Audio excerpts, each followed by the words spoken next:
Olá, queridos, eu cumprimento a todos com a paz do Senhor e Salvador Jesus Cristo.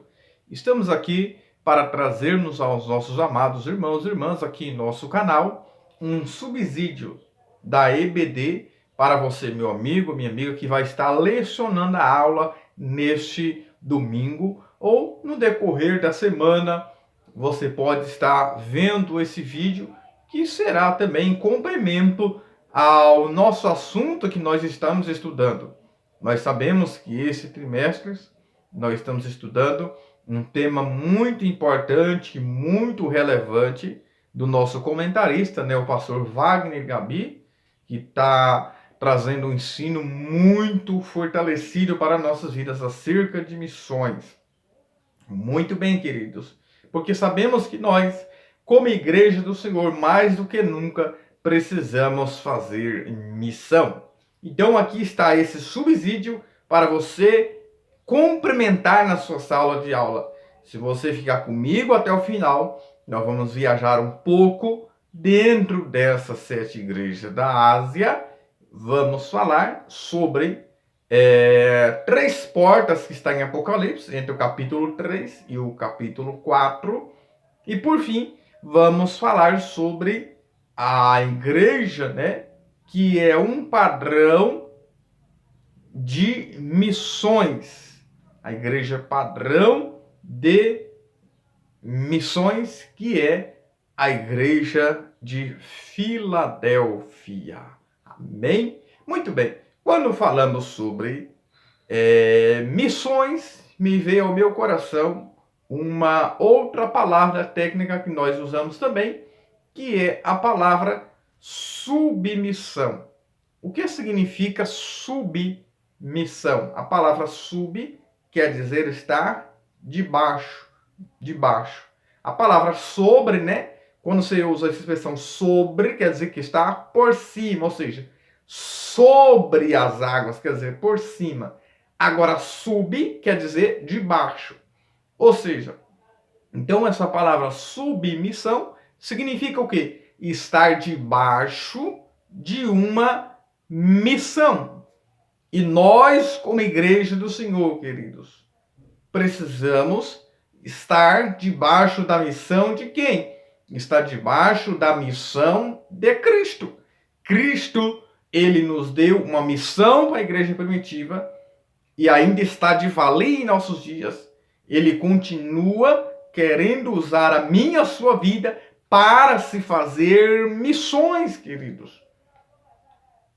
Queridos, algo que nos chama atenção, de muita relevância, que eu estava até ouvindo agora, essa semana, uma ministração do pastor Napoleão Falcão, que eu admiro muito particularmente, tanto pela escatologia, que eu amo em Cristo Jesus, a escatologia, e tanto pelas suas pregações, que são também, partes delas são ensino, que são muito edificantes para nossas vidas. E o pastor Napoleão Falcão, ele pregando em uma conferência, de missões, e ele disse algo que me chamou muito a atenção. Ele disse assim: quem ganha alma é um privilégio muito grande. Por quê? Porque quem ganha alma, ele está gerando um filho para Deus. Olha que algo, queridos, importante. Olha que privilégio você gerar um filho para Deus. Como assim? Porque aquela alma que você ganhar, ela vai receber Jesus na sua vida e ela vai nascer de novo. E ela vai nascer de novo e vai se tornar um filho de Deus, irmãos de Jesus. Você parou para analisar que isso tem fundamento para mim e a sua vida? É exatamente isso. E ele ainda disse ali que em sua pregação, em sua ministração, em seu ensino, ele disse assim, que a igreja, se ela se fechar em missões, não fazer missões, o céu se fecha para a questão de salvos. A igreja que não faz missões, ela está fechando o céu para as pessoas não entrarem. E é exatamente isso, queridos. E é exatamente isso. Quem ganha almas, ganha um filho para Deus. E a igreja que ela se fechar, não fazer missões, ela está fechando o céu para as pessoas, os pecadores redimidos, entrarem. Parou para analisar? Muito bem. Mas, queridos, nós vamos falar aqui, dar uma navegada um pouco falarmos um pouco sobre essas 7 igrejas da Ásia, né? Recebido por João, quando estava ali na ilha de Pátimo, e ele escreve, né, as 7 igrejas ao destinatário aos anjos da igreja da Ásia. A essas igrejas que estavam na Ásia, a Ásia era uma província, tá bom? E cada uma dessas igrejas, ela tinha uma missão. Cada um da igreja, queridos, ela precisa entender que ele foi colocado aqui na terra para uma missão. Então veja, só que existe uma que é um modelo e é um padrão acerca de missões. Muito bem, vamos falarmos um pouco sobre essas 7 igrejas, que o que me chama a atenção, que para todas no final ele chama a atenção, né? Quem tem ouvidos para ouvir, ouça o que o Espírito diz às igrejas. E para todas também, queridos, finaliza-se com uma promessa. Veja que para todas as igrejas de Apocalipse, finaliza com uma promessa: ao vencedor, ao que vencer. Ou seja, significa que Jesus, ele tinha ainda preocupação por essas igrejas, mesmo elas estando mortas, mesmo ela não cumprindo o seu papel, como algumas estavam. Jesus, queridos, ele não desistiu, ele não desiste, ele mostra a sua preocupação com essas igrejas. Cada uma tinha um defeito, outras tinham uma virtude de um lado, defeito de outro, mas a todas Jesus se preocupava. Por exemplo, quando você vai ver sobre a primeira igreja, que é a igreja de Éfeso, você vai ver qual é que era o problema dela. Ela perde o amor. Veja que o amor é algo premeditado, porque essa igreja já teve amor. Se você ler lá em Efésios 1,14, Paulo elogia a igreja de Éfeso pelo seu amor.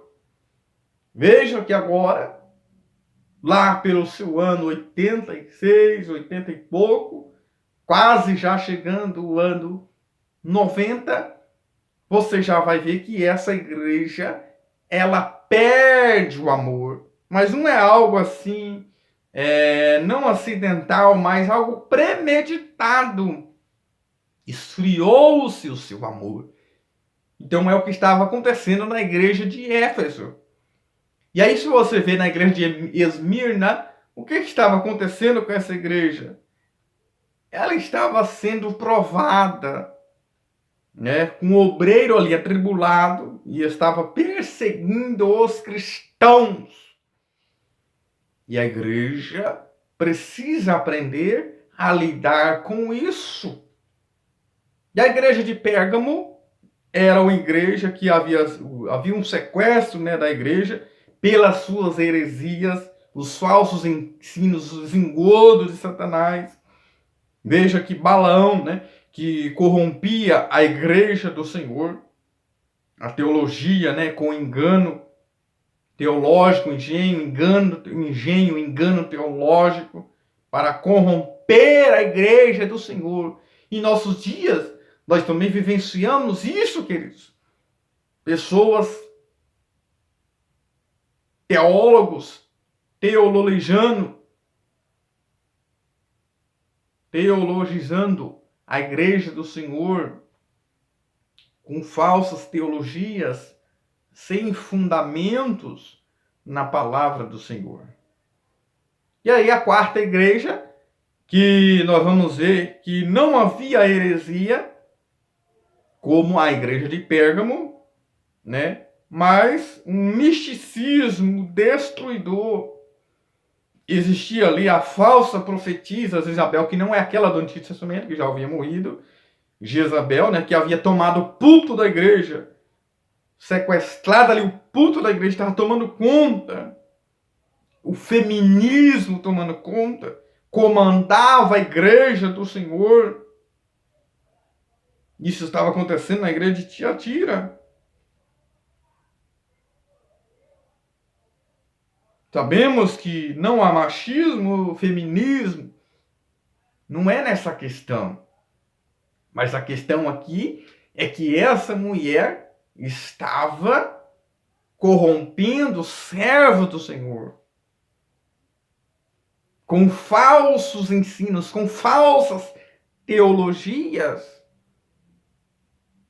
E muitos ainda se deixando vender por ela, profetas comprados, pessoas se vendendo, prostituindo. É uma prostituição espiritual que estava acontecendo na igreja de Tiatira. Haja vista que ela tinha uma certa virtude, que ela tinha o quê? Ela tinha amor. Você vai ver lá em Apocalipse, né? Você vai ver que essa igreja de Tiatira, ela tinha amor. Versículo que nós vamos ver aqui, 19, capítulo 2, 19. Conheço tuas obras, o teu amor e a tua fé e o teu serviço e a tua perseverança. Veja que a igreja de Éfeso, ela tinha doutrina, porque ela não tolerava as falsas doutrinas. A igreja de Éfeso, ela tinha doutrina, mas ela não tinha amor. Agora, a igreja de Tiatira, ela tinha amor, mas não tinha a doutrina. Então vamos montar aqui, vamos encaixar essas duas peças aqui. A igreja de Éfeso tinha doutrina, mas não tinha amor. A igreja de Tiatira tinha amor, mas não tinha doutrina. Então, não basta nós como igreja do Senhor. Não basta ser uma igreja que conhece todas as doutrinas do Senhor, os melhores faculdades de teologia, mas não ter amor. Também não basta ter amor, ajuda, carência aos pobres, necessitados, entre os irmãos, mas não ter a verdadeira doutrina. Então não basta ter amor e não ter doutrina. Ou não basta ter doutrina e não ter amor. Tem que ter o amor e a sã doutrina. Veja que sempre alguma estava em falta de alguma coisa. E a igreja de Sardes, né? Ela é aquela igreja que era bonita, viva, bem vistosa, mas não passava de um necrotério espiritual. Os crentes morrendo espiritualmente, pastores morrendo, e pastores não socorreram. Ou seja, Jesus disse que tinha nome, só tinha nome de que vive, mas estava morta. Estava de pé, mas morta. Espiritualmente morta. Como diz aquele ditado, ela era uma viola, né? Como uma viola, mas por dentro, por fora, como uma viola, por dentro pão bolorento. E aí vem a igreja de Filadélfia, que o fiel lutava contra portas tremendas do inferno, sinagoga de Satanás, não permitia ao homem de Deus trabalhar, rebeldes à democracia, ao governo do povo. O governo era o povo que dominava. Ou seja, não havia uma democracia na igreja. Eles não respeitavam, porque a igreja precisa ter o governo, primeiramente, o de Deus. É a teocracia. Mas a igreja do Senhor precisa ter uma ordem. Precisa ter uma organização, porque a igreja não é só organismo, mas é a organização. Mas veja que essa igreja, ela é um exemplo de igreja padrão. E Laodiceia, que é a última igreja, é a igreja que não vai ser arrebatada, Porque Filadélfia é a igreja padrão de missões de arrebatamento, do arrebatamento. Nós vamos ver aqui já já. É uma igreja visível e invisível, rica, não faltava nada, superior a Cristo.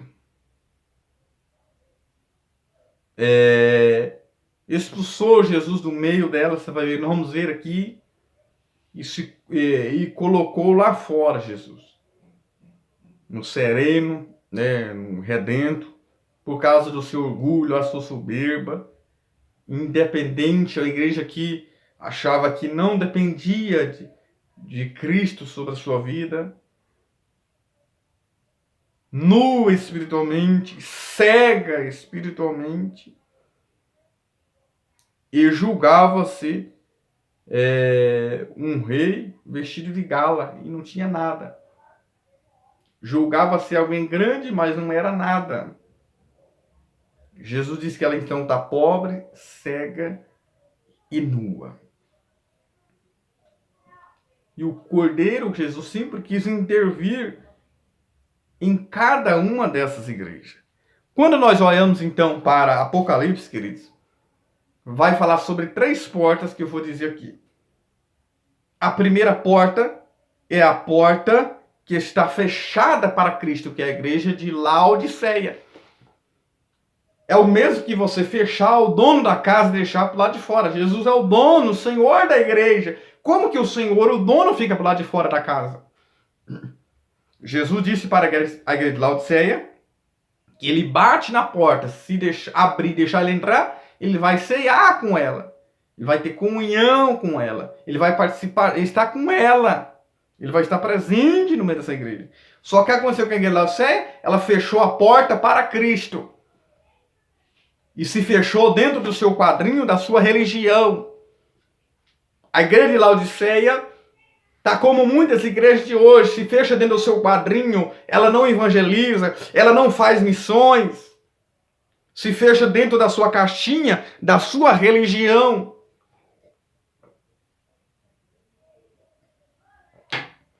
E isso, queridos, não é um modelo de igreja, não é um padrão de igreja.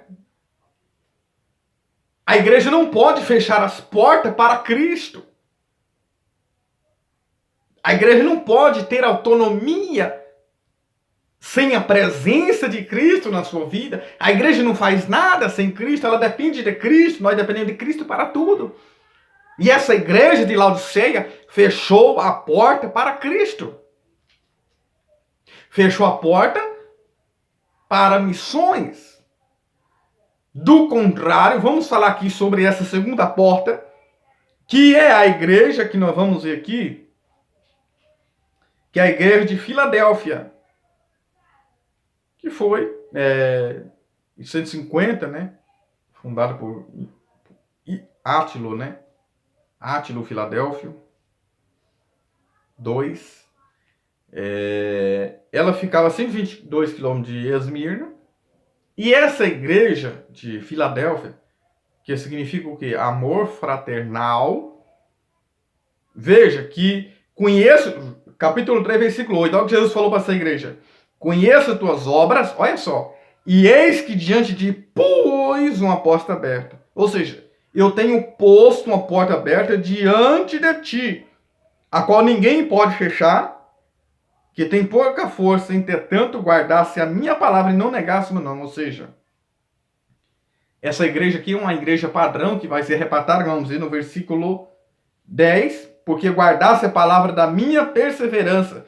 Também eu te guardarei da tentação, da hora da tentação que irá vir sobre todo mundo, a tentação universal. Veja que é guardado a igreja não vai passar pela grande tribulação. Muito bem, mas aqui é um assunto para um próximo vídeo. Mas o que me chama a atenção é que muitos pegam esse versículo e fazem campanha de porta de emprego, mas a porta aqui já está aberta. Jesus falou, eis que diante de ti pus uma porta aberta. E essa igreja aqui, a igreja padrão de missões, e Jesus disse que conhece as obras, ela já tem umas obras. Porque essa igreja de Filadélfia, todas ficavam na província da Ásia. Só que essa igreja de Filadélfia, ela ficava numa rota obrigatória, ela chamava a atenção. Todos que entravam para dentro tinham que passar por Filadélfia. Era uma rota obrigatória, então as pessoas sempre passavam por ali. Então, Jesus disse que já tem uma porta para ela aberta, e com esse duas obras, ou seja, porta da missão, porta da evangelização. E o que me chama a atenção é a terceira porta que eu vou falar aqui agora. Depois, capítulo 4, depois dessas coisas olhei, e eis que não somente uma porta aberta no céu, como também a primeira voz que eu ouvi como de trombeta ao falar comigo, dizendo, sobe aqui. É João que está sendo chamado aqui, em espírito, tá bom? Em espírito, sobe aqui e te mostrarei o que depois dessas coisas deve acontecer. Que aí, capítulo 4, a igreja introduzida no céu, é as coisas que depois dessas vão de acontecer, começa a se cumprir. Mas o que me chama a atenção aqui, queridos, essa igreja é uma igreja padrão de missões, porque sempre tem uma porta aberta para ela anunciar a Cristo. Então a primeira porta é a Laodiceia, que fecha para Cristo. A segunda porta é a porta de missões que está aberta. Então se a igreja não pregar, não falar de missões, a terceira porta do capítulo 4, eu sei que fala de inúmeras portas em Apocalipse. Eu estou falando de uma dessas três portas que fala entre o capítulo 3 e o capítulo 4. Entenda bem. Tem muitas portas em Apocalipse, 12 portas. Eu estou falando aqui dessa porta que Laodiceia fechou para Cristo, não deixou Cristo entrar, e a porta de Filadélfia, que é a porta que está aberta para anunciar a Cristo, fazer missões. Aí vai se cumprir. Porque, como lembra que eu disse no começo, a igreja que não faz missões, que não evangeliza, ela está fechando o céu para pessoas entrarem. Então, se eu e você cumprir o que está na palavra do Senhor, cumprir a porta aberta para missões, anunciar a Cristo, aí você vai ser como João, ser convidado para ser introduzido dentro do céu. Então, se a igreja não cumprir o ide do Senhor, de levar o evangelho, levar a semente do Senhor, a terceira porta do capítulo 4 aqui, aonde João é introduzido a entrar no céu em espírito, a igreja vai ser arrebatada. E aí você vai levar mais alguém com você. Mais alguém vai estar com você no céu. Por quê? Você cumpriu o ide do Senhor. Diante de ti pus uma porta aberta. E a porta, não somente para Filadélfia, continua também aberta em nossos dias, para mim e a sua vida. Porque Atos 28 continua, é nós que damos continuidade aos Atos dos Apóstolos. Porque Atos não tem ponto final. A igreja continua a cumprir o ide do Senhor, levando a semente do Evangelho. Amém? Eu penso, queridos, se isso foi bom para você, vai ser bom para mais alguém também. Eu estou com 300 e poucos inscritos, eu preciso de 1000 inscritos para mim fazer uma live ao vivo e você está comigo. Mas eu preciso que você leve esse vídeo para frente, leve esse vídeo adiante, leve esse conteúdo adiante. Porque o conhecimento que só fica com uma pessoa, isso não serve, isso não é conhecimento, isso é egoísmo. Então eu estou compartilhando algo forte e profundo, mas é para você compartilhar com outras pessoas. Deixe o seu like, o seu comentário e se inscreva. Nos ajude. Eu preciso de você. Amém? Que Deus continue abençoando a sua vida, a sua casa e o seu ministério e a sua família.